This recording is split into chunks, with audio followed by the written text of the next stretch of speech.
everyone. My name is Frank Farnsworth, and I want to tell you all about something odd that happened to me during my service in Vietnam. Sometimes I still have nightmares about that creature, but that's not the point of my story. I'll just get on with it. It was during the summer of '68. I was stationed near the North Vietnamese border. I don't remember exactly where it was. It was a long time ago, so sorry if you care. We were endured the occasional Viet Cong attack, but nothing too major. One night, me and my buddies were in the base barracks. Just hanging out, drinking, smoking, the works. The mood changed, though, when the sentry Mike Johnson came back after his watch duty to tell us about something he was hearing in the jungle. We dismissed them just being some animals or something like that, so we just went back to our game of cards. We got back to our bunks and went to sleep. The next morning, we were woken by the sounds of feet shuffling fast outside. We got up and got out our gear thinking we were being attacked, but soon we learned it was something much, much worse. It's horrible. I just don't like talking about it still, but I'll carry on. Everyone was crowded around the gate. I didn't know what for, but I made my way to the front of the crowd anyway. I wish I hadn't, because I discovered what was possibly the most gruesome thing I think I'd ever seen in my life, even during Vietnam. I looked down at Sentry Paul Hartman, and his body was severed in half. His head was missing. No one could find it. At first, Intel said he was killed by a Viet Cong RPG, but I know that wasn't true. But that was the easiest thing we could tell the press, anyway. A few days later, I was on sentry duty. It was late at night, and it was quiet. Unnervingly quiet. Too quiet. It was strangely relaxing, though. Anyways, I started hearing some sounds in the jungle, like low growls and screeches. I turned on my flashlight and pointed it toward the jungle, but my flashlight caught a glimpse of what looked like tall bunny ears running in the jungle.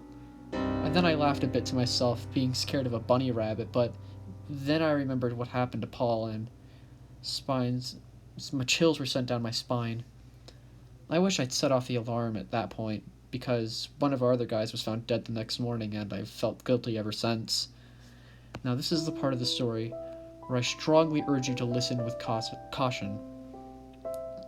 This is when I saw that creature. If you are faint of heart, please stop reading, but if you're brave enough, then I'll carry on. About a month later, in August of '68, my squad was sent out on a mission to destroy a local Viet Cong cave system. We made our way through the village below the mountainside. The caves were in the mountains. And we encountered the local villagers. To our surprise, none of them were actually with the Viet Cong, but we saw a makeshift vitriol site in Vietnamese.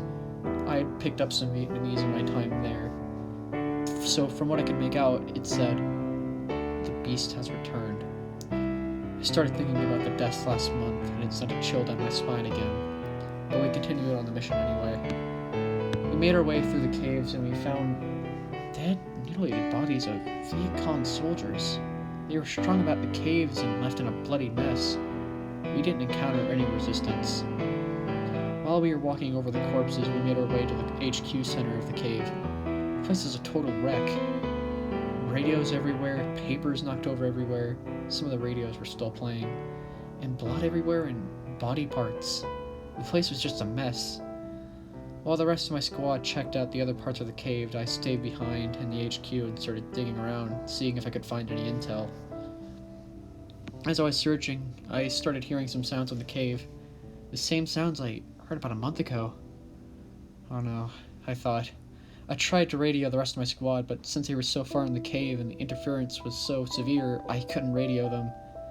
I then started to hear blood-curdling screams coming from the caves, sounds of gunfire, and then everything went silent. I could hear heavy footsteps coming my way with a low growl followed by screeches at the sound of claws hitting stone. I readied my M79 grenade launcher, and I was going to give it a wound to remember me before it killed me too. The creature came in, and what I saw was unsettling. It was a big fat rabbit with just the most sinister smile I've ever seen. I remembered the big ears, which he has, and its eyes were half closed, staring at me menacingly. Its body was covered in blood, and I saw one of my friend's dog tags hanging from its mouth. It was... no, Ramirez. With a vengeful scream, I fired my grenade launcher at the chest of the creature. As smoke gathered around it, it was screeching in pain. I tried to run out of the cave. When I got to a point where I could use my radio, I called for a helicopter to pick me up ASAP. About an hour went by before the crop chopper came. Surprisingly, the creature never came out of the cave to finish me off. I just heard it screaming in pain for an hour, which, to be completely honest, it got a little annoying after a while. The chopper landed as I got in, and we were flying away. And as we flew away, I saw it. That creature came out of the cave. It just stared at me until I lost sight of it. One of the most terrifying things is that the creature almost looked like it was healing itself, as if it had sustained no injury from the grenade at all. As the box tops played the letter on the radio in the chopper, I lost sight of the creature as fog started rolling over the mountain, covering the creature. I haven't seen that creature since then. Thank God. This was one of the most terrifying experiences of my life. I hope you all remember my warning. The beast has returned.